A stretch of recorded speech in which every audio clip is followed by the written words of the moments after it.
After the relative levity of the previous Night Springs DLC, Remedy have returned to full-on horror with the latest Lake House DLC just in time for Halloween. But does it make you jump in all the right places, or is it shockingly bad?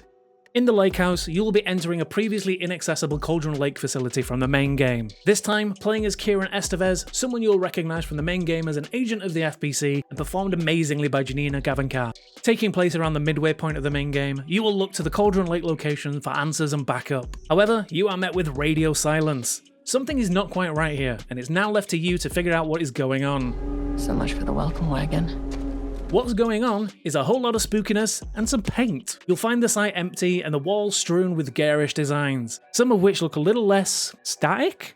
It's not long until you are fighting for your life against both the familiar Taken and the newly added paint entities hiding in the wall art. These new enemies are a whole different beast compared to the Taken. As you start the game, you'll find your weapons have no effect, which leaves you spending the majority of your time running from these monsters to try and stay alive. As they hide within the many paint-strewn walls, it is unsure when or even if they will jump out to attack you, leaving you constantly on edge. Unlike this new edition, with you being unsure when and where the monsters would attack you, to the feeling of helplessness as you are forced to run to survive. This leans really well into the focus on the horror of the location you are in. When you finally get to turn the tables, the joy is almost palpable. Speaking of location, as you make your way through the Lake House complex and further down to the bottom level, you will find the darkness has taken a greater grip on the surroundings. From the minimal lighting that highlights the top floor's unnatural presence, to the lower levels affected by the darkness and its otherworldly effects on the world, each area really excels in ramping up the tension of not knowing where the next attack is going to come from. Remedy really have nailed the survival horror vibes with Alan Wake 2, and the Lake House locks that in with perfection. As mentioned before, this time you will play as Agent Estevez, played by Janina Gavankar. Janina does a fantastic job of bringing Estevez to life. There are some emotional sections in this DLC that could have landed terribly if not for her excellent portrayal.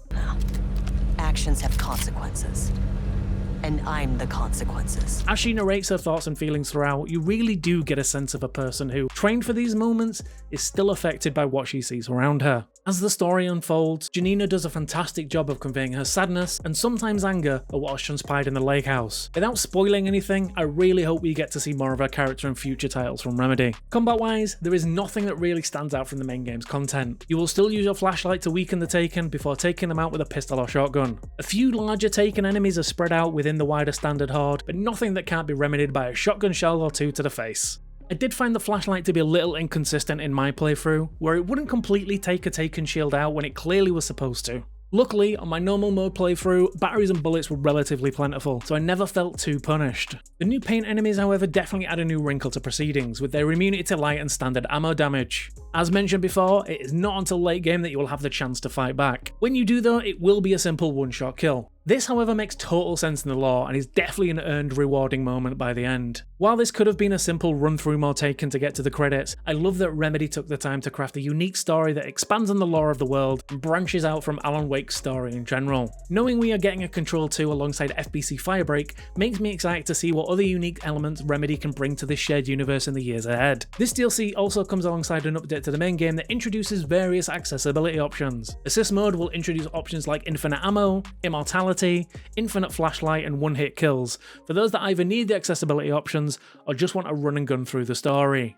From the new enemies to the excellent voice acting from all involved, the way Remedy keeps expanding on their own universe and teasing what's next, this DLC is a must-play for Remedy fans and survival horror fans alike. There is a solid couple of hours of additional content here that will leave you both happy with what you've played and craving even more. The wait for the next addition to the shared universe is going to be a torturous wait, but one I know will be worth it in the end. If you want to check out our review of the previous Night Springs DLC, click this video here, and don't forget to subscribe. Until next time, happy gaming.